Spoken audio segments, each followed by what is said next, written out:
Um bom sábado para todos. Chegamos ao final da nossa semana de oração. Uma semana de oração em que nós podemos debruçar-nos sobre um livro que penso ter um livro pouco aproveitado para a igreja e por isso quis partilhar convosco. E filo através dos pensamentos de um antigo professor de Colonge, depois professor de Andrews, já aposentado, professor Jacques Ducan. Creio que o livro não está traduzido em português. E é um livro justamente sobre Eclesiastes. All is vanity. Vocês por acaso leem o inglês e um dia o quiserem ler, acho que vale a pena. Jacques Ducan era um judeu que se converteu ao adventismo e, portanto, tem a particularidade de conhecer a língua hebraica e de nos dar os contornos dela. E chegamos ao último sábado, não ao último capítulo, porque o último capítulo é o 12 e nós não o iremos abordar. Eu tinha-vos dito que isto tem 12 capítulos e nós só tínhamos 8 dias, portanto ficaram 4 capítulos pelo caminho. Mas hoje gostaria de iniciar com a história desta jovem, Sara Almagro. Sara Almagro era uma jovem de 18 anos, tinha uma vida inteira pela frente. Ela terminava os seus estudos secundários, preparava-se para fazer a sua candidatura à universidade para estudar Direito. Quando no dia 23 de julho de 2018, ela começou a ter alguns vômitos. Praticante de desporto, ela gostava de futebol, ténis, basquetebol, judo e surf. Esta rapariga deu entrada no centro de saúde e no centro de saúde disseram-lhe que ela tinha apenas uma gastroenterite e enviaram-na para casa. Entretanto, o estado de saúde agravou-se e ela deu entrada no hospital e ali no hospital fizeram-lhe um diagnóstico e o diagnóstico estava correto. Ela tinha uma infecção causada pelo meningococo Y, um tipo de meningite que até ali não estava no radar do sistema de saúde espanhol. E o corpo de Sara reagiu mal a esta meningite. Ela desenvolveu uma septicémia, o que fez com que a esmagadora maioria dos seus órgãos deixasse de funcionar. Acontece que os médicos induziram-lhe o coma e deram-lhe tantos antibióticos quanto os que puderam. E Sara salvou-se. Mas os antibióticos causaram lesões irreversíveis no seu sistema vascular. E em seguida, os pais de Sara ouviram pela primeira vez aquilo que os médicos depois repetiram a ela. Tinham que fazer-lhe uma amputação quádrupla. As mãos amputadas quase até aos cotovelos, os pés amputados quase até aos joelhos. Era a única maneira de a salvar. E aqui temos como uma jovem de 18 anos, com a vida pela frente, de um dia para o outro, fica reduzida a nada. O seu pai disse-lhe assim: Sara, eu garanto que vou fazer com que tu voltes a ter uma vida pelo menos igual à que tinhas. A partir daí começou um autêntico desafio para Sara Almagro e para a sua família. Porque para ela ter uma vida como aquela que tinha que adquirir umas próteses biónicas. E as próteses biónicas para 4 membros do corpo custam a módica quantia de 200 mil euros. Quantia que os pais de Sara não tinham. E portanto aquilo que ela fez foi simples. Ela foi para o Instagram, contou a sua história, deu entrevistas a rádios, a televisões, e em todos os táxis e em todas as lojas da cidade de Marbella, o nome de Sara Almagro fazia parte da onda de solidariedade que se criou à volta dela. Foi a tantas galas de caridade quantas foram necessárias. até que no final conseguiu justamente o valor necessário para as suas próteses. Se vocês hoje virem as suas mãos, elas são compostas por 337 peças mecânicas feitas de metal, de fibra de carbono, de plástico e de circuitos. Pequenos motores em cada um dos dedos, ligados a sensores que comunicam com os seus terminais nervosos, permitem que as suas mãos, biónicas, claro, possam descascar, partir nozes, escrever, fazer tudo o que uma mão normal faz. Para os seus pés, ela não precisou de um mesmo sistema biónico, porque como ela tem os joelhos, bastaram umas outras próteses de carbono. Mas não se esqueçam que esta jovem é altamente competitiva e gosta de praticar desporto.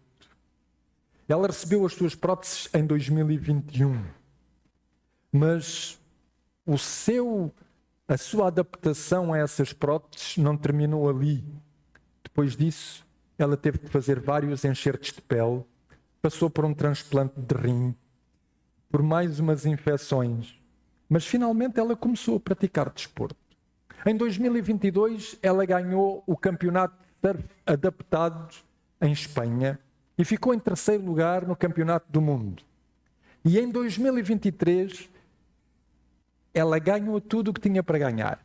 Campeonato de Espanha, Campeonato da Europa e Campeonato do mundo. Ao mesmo tempo em que terminou a sua licenciatura de Direito.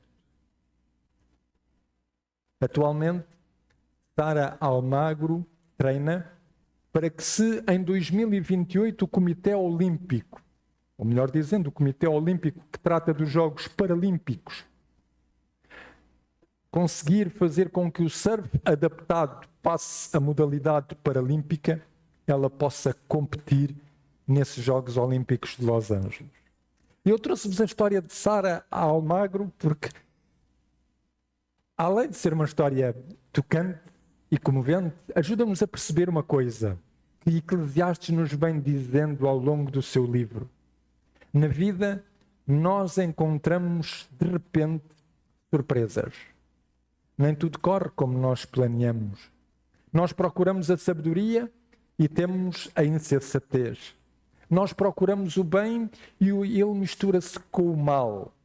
E o sábio Salomão deixou-nos ontem um aviso.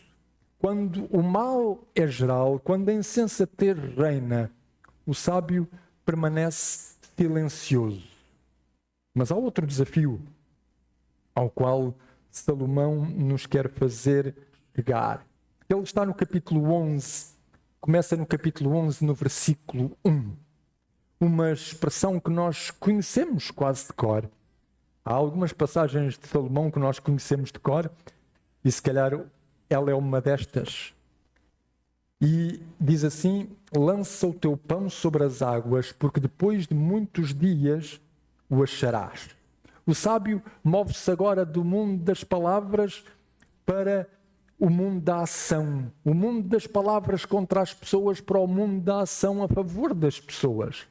Ele move-se da contingência para a abertura e para os riscos que essa abertura implica. Sabem que na cultura do Médio Oriente ninguém lança o pão. Pelo contrário, quando o pão cai, uma pessoa deve reverentemente apanhar o pão, beijá-lo e colocá-lo de novo no cesto do pão. É assim na cultura do Médio Oriente. E portanto Salomão está aqui a dizer uma coisa que normalmente não se passa. Lança o teu pão sobre as águas. Bom, nós lançamos pão sobre as águas para dar aos patos ou para dar aos peixes. Mas aqui Salomão está-nos a dizer outras coisas. A água, neste capítulo e neste contexto, significa aquilo que vai regressar, aquilo que retorna, aquilo que volta para cada um de nós. É por isso que ele diz: depois de muitos dias o acharás. É engraçado que os egípcios, e não nos esqueçamos que Salomão era casado com uma princesa egípcia, os egípcios tinham um ditado que dizia assim: faz uma boa ação, lança na água e quando a água secar, voltarás a encontrar a tua ação. E Salomão deve ter tido isso na mente quando escreveu esta passagem. Por um lado, Salomão com esta passagem está-nos a falar de um encorajamento e de um risco. Lança o teu pão sobre as águas. Pois é, e ele parte na corrente. Eu vou apanhá-lo quando? Quando é que eu vou apanhar? É que no pensamento bíblico, a água, se os irmãos se lembram, a água simboliza o caos e o vazio. Deus, a primeira coisa que fez na criação foi separar as águas. Foi fazer aparecer a terra, separar as águas. As águas são o inimigo. Por isso é que o povo de Israel nunca foi um povo de marinheiros. Marinheiros eram os vizinhos do norte, os fenícios. O povo de Israel não era um povo de marinheiros. Mas Salomão está-nos aqui a dizer algo interessante. Lançar o pão sobre as águas é mais do que um convite à ação, é um convite à fé. Tu queres ter de volta o teu pão, lança-o, abandona-o, desiste dele. É algo que não é fácil de fazer. Nós podemos simbolizar o pão por tudo aquilo que nós quisermos. Podem ser os nossos talentos, pode ser a nossa vida, pode ser o que nós quisermos. Jesus Cristo disse isto de uma outra maneira. No Evangelho de Mateus, no capítulo 10 e no versículo 39, se os irmãos quiserem acompanhar-me nessa leitura, Mateus capítulo 10 e o versículo 39, Jesus dizia assim: quem acha a sua vida, perdê-la-á. Quem todavia perde a vida por minha causa, achá-la-á. É um paradoxo. Eclesiastes diz: abandona para depois retomar. Abandona para depois retomar. É um ensino espiritual, meus queridos irmãos, que nós nem sempre estamos dispostos a realizar. E porquê é que Eclesiastes nos está aqui a dizer? Em primeiro lugar, ele está a dizer: lança o teu pão sobre as águas. Bom, ele não está a dizer para lançarmos este pão ao rico. Provavelmente não. Muito provavelmente seria ao pobre. Se vocês derem uma esmola ao pobre, que certeza é que vocês têm que ele vos vai retribuir a esmola? Nenhuma. Damos a fundo perdido, como nós costumamos dizer. A fundo perdido. E é isso exatamente o que Salomão aqui está a dizer: lança o teu pão sobre as águas, a fundo perdido. Não penses que o vais recuperar. Não desiste dele. E este é realmente o aspecto mais difícil da nossa vida, irmão. E sabem porquê? Porque todos nós, muitas vezes, fazemos uma experiência com Deus tipo banco. Deus é como um banco. Sim, Senhor, eu vou-te obedecer, mas eu sei que tu tens promessas. Não é isso que muitas vezes nós fazemos? Às vezes nós lemos aqui uma passagem de Malaquias no momento das ofertas. Fazei prova de mim se eu não vos abrir os tesouros do céu. E muitos crentes, sim, Senhor. Então, se eu der 10 e ele me der 100, eu fico a ganhar. Mas não é isso que Salomão está a dizer. Não é isso que Salomão está a dizer. Se eu fizer o bem a alguém com o intuito que essa pessoa me retribua, com o intuito que essa pessoa de alguma maneira me pague, e eu entregar os meus talentos à igreja com o intuito que de alguma maneira ela me traga de volta qualquer coisa, então eu não estou a fazer nada para Deus. O que eu estou a dizer é que eu preciso de uma auto-retribuição. Mas eu não estou a fazer por graça. Jesus Cristo dizia isto de uma maneira simples: de graça recebestes, de graça dai. Se eu recebo de graça, Deus me entrega de graça, eu tenho que saber usar essa graça. É por isso que às vezes a igreja realiza coisas interesseiramente. E esta é uma mentalidade errada. Quando nós fazemos programas de saúde, quando nós fazemos programas para as crianças, quando nós fazemos as coisas para a sociedade, será que nós não as fazemos com o interesse de ganhar almas? Se o fazemos com esse interesse, desculpem-me dizê-lo, já não é por graça. Porque se eu o faço por graça, eu faço.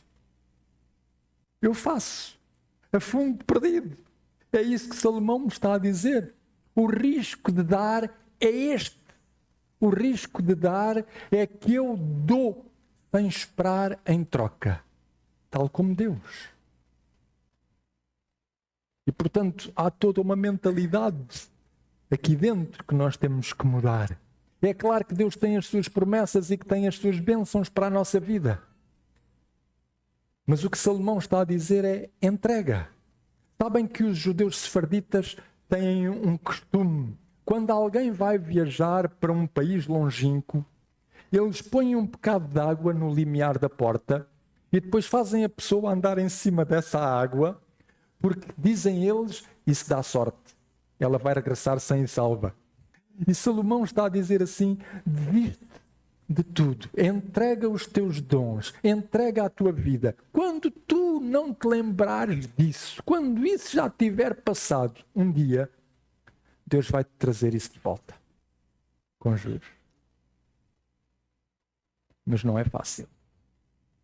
Quem canta quer receber um aplauso. Quem faz as coisas para a igreja quer receber uma gratificação.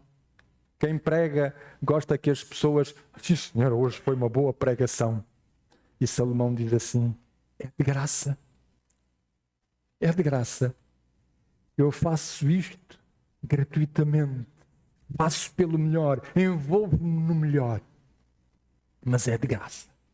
Se prudentemente nós pensarmos que retendo qualquer coisa, é melhor, por exemplo, não dar tudo à igreja, é melhor eu não dar hoje esta oferta, porque se calhar ela vai-me fazer falta. O que Salomão está a dizer é, ok, se tu retiveres, acredita que tu nunca o terás.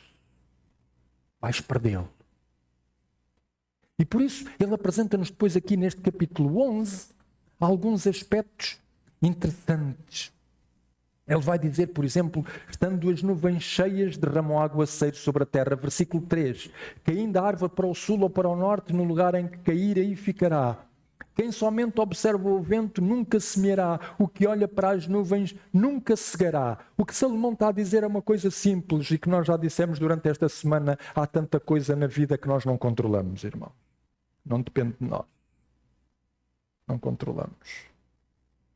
E se nós estivermos sempre com medo de arriscar, nunca colheremos.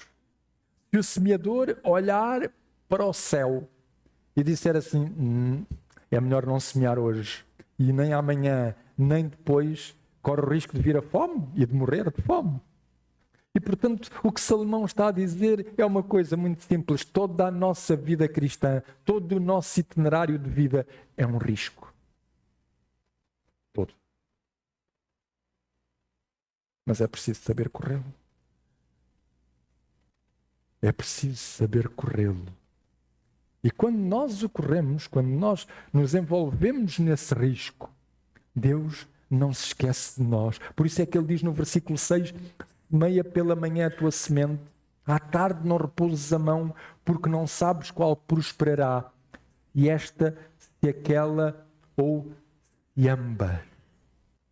E ainda que nós nos regozijemos, diz ele no versículo 8, devemos lembrar-nos que há dias de trevas e que esses dias serão muitos.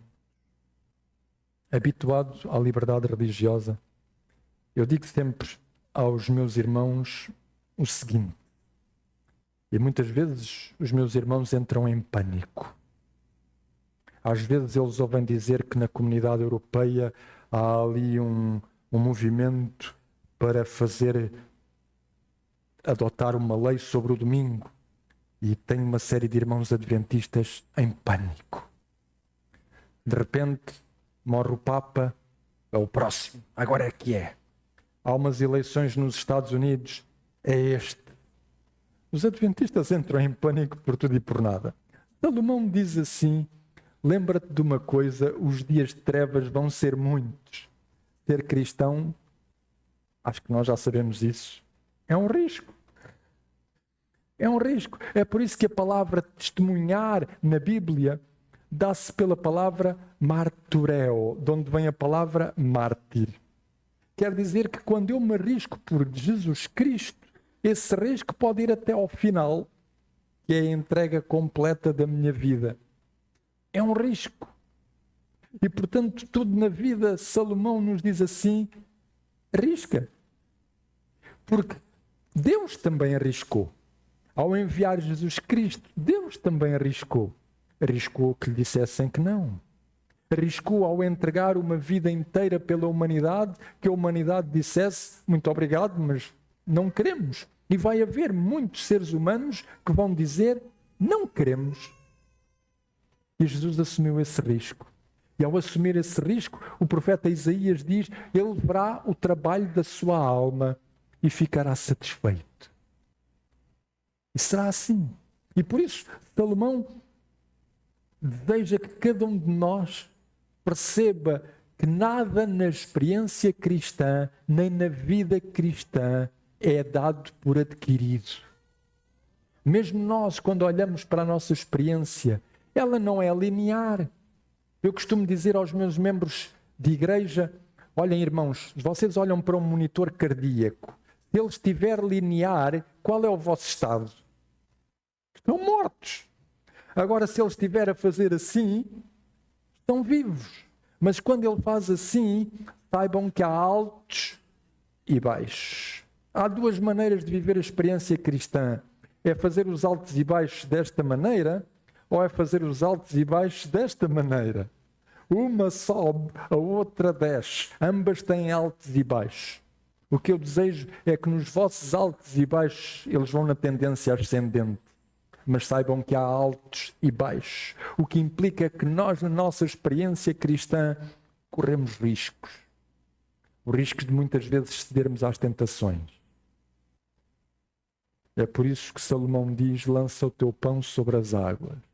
É engraçado, os profetas dizem uma coisa interessante sobre as águas. Os nossos pecados estão nas mais profundas das águas. E é aí que Deus nos perdoa. E como o povo de Israel não eram marinheiros, também não eram escafandristas. O que quer dizer que ninguém ia lá abaixo buscar os pecados de ninguém. Eles estavam lá embaixo, seguros. E finalmente, o sábio Salomão faz um apelo aos jovens. O risco da vida, o risco de dar, vem ter a outra coisa que é o risco da santidade. E eu gosto imenso desta passagem porque ela tem sido... É outra passagem que nós decoramos. Nós decoramos muitas vezes para dar com esta passagem nos jovens. Mas vamos lê-la com calma como Salomão escreveu. Versículo 9, Eclesiastes capítulo 11, versículo 9. Alegra-te, jovem, na tua juventude e recreia-se o teu coração nos dias da tua mocidade. Anda pelos caminhos que satisfazem o teu coração e agradam aos teus olhos. A primeira parte deste versículo é que Salomão diz assim, se há alguém dentro da igreja capaz de entender o que eu estou a escrever, são os jovens. Eles têm a energia, têm a capacidade, têm a vontade de levar isto pela frente. Eles têm. E por isso ele diz, alegra-te. Eu já vos disse aqui, muitos membros de igreja pensam que devem levar uma vida triste. Quanto mais triste, mais santa. E não é. A Bíblia diz, alegra-te. E é um imperativo que aqui está. É engraçado, sabem que o próprio Talmud tinha uma expressão muito interessante.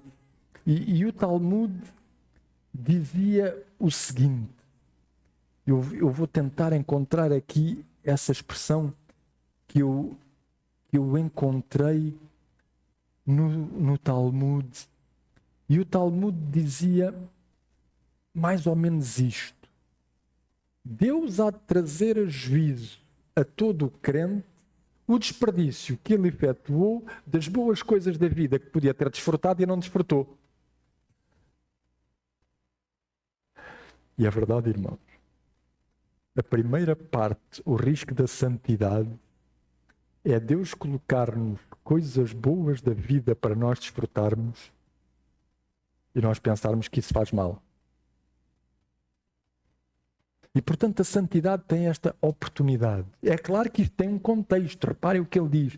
Recreie-se o teu coração, ou seja, os teus pensamentos, no dia da tua mocidade. Anda pelos caminhos que satisfazem o teu coração e agradam os teus olhos. Sabe, porém, que de todas estas coisas Deus te pedirá contas. A minha Bíblia tem a tradução errada. Se calhar a vossa Bíblia tem a tradução certa. A minha não tem uma tradução muito boa. Sabe, porém, que de todas estas coisas Deus te trará em juízo. A palavra juízo é melhor. Porque a palavra juízo significa de todas estas coisas Deus te libertará. Oh! Nós costumamos dizer aos jovens, isso, faz isto, alegra-te, vai por aqui. Sabe que um dia Deus te vai trazer. Não é isso que Salomão está a dizer. Salomão está a dizer duas coisas diferentes. Primeiro, de Deus dentro de um contexto próprio. Viva a tua vida dentro de um contexto próprio. Dentro de um contexto em harmonia com a vontade de Deus, dentro de um contexto em harmonia com os princípios de Deus, dentro de um contexto em harmonia com as regras da saúde. Não vivas como se não houvesse amanhã. Mas vive com a certeza de que os dias de trevas são muitos. Ou seja, aproveita enquanto é tempo. Mas aproveita as boas coisas, está Salomão a dizer. Aproveita o bom contexto. Não envelheças cedo demais. Não morras cedo demais. Porque se tu não desfrutares, Deus vai te pedir contas desse não desfrutar. Por outro lado, Ele está-nos a dizer também uma outra realidade. E essa realidade é que, embora nós muitas vezes percebamos que pela santidade nós temos que ser seres separados, esquecemos de perceber que pela santidade nós temos que ser pessoas que pertencem a Jesus Cristo. Ora, meus queridos irmãos, vamos lá fazer aqui umas contas ao Evangelho. Jesus Cristo era conhecido pelo quê?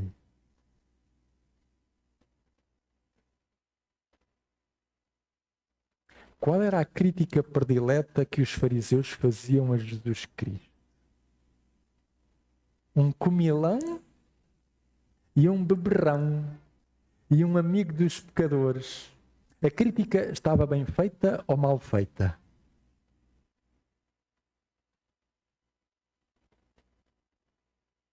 A crítica estava bem feita. Porque Jesus era realmente alguém amigo dos pecadores. Alguém que se sabia divertir. Alguém que sabia viver a sua vida com alegria. A crítica estava mal feita porque, do ponto de vista dos fariseus, a vida de Jesus Cristo não devia ser assim. E do ponto de vista bíblico, a vida de Jesus Cristo devia ser assim.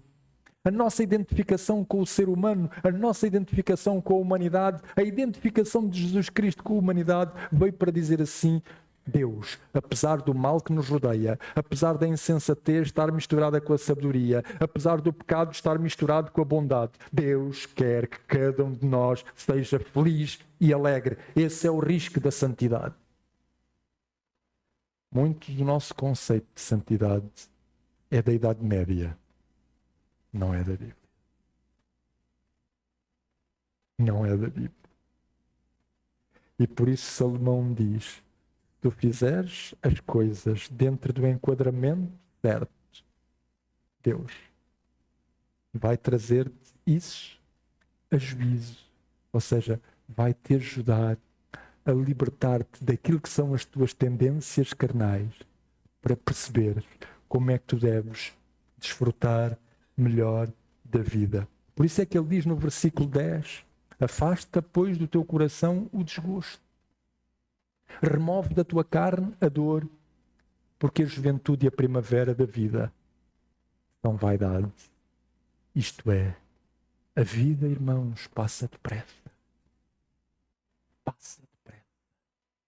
Por isso, um conselho do Eclesiastes para a igreja: aproveitem enquanto é tempo. Desfrutem a vida com a vossa família enquanto é tempo. Cuidem e abracem os vossos filhos enquanto é tempo. Percebam como nós podemos ser felizes enquanto é tempo. Porque há coisas que nós não controlamos. E antes que venham os dias das trevas, saibamos viver o risco da santidade. Gostaria de concluir com um apontamento do apóstolo Paulo. Em 2 de Coríntios, no capítulo 7 e no versículo 1, o apóstolo Paulo talvez tenha lido Eclesiastes e resumiu muito bem o pensamento do sábio Salomão. 2 de Coríntios, capítulo 7, versículo 1. Tendo, pois, ó amados, tais promessas, purifiquemo-nos de toda a impureza, tanto da carne como do espírito, aperfeiçoando a nossa santidade no temor de Deus. É aqui que é o objetivo da nossa vida, o risco da santidade. Que Deus nos ajude a perceber que esse risco da santidade é a alegria, é a capacidade de nos entregarmos a Deus. Porque se o fizermos convenientemente, Ele dar-nos-á em multiplicidade é pouco que nós lhe entregamos. Que Deus nos dirija, que Deus nos ajude, que Deus nos motive para vivermos o risco da vida e o risco da santidade. Amém.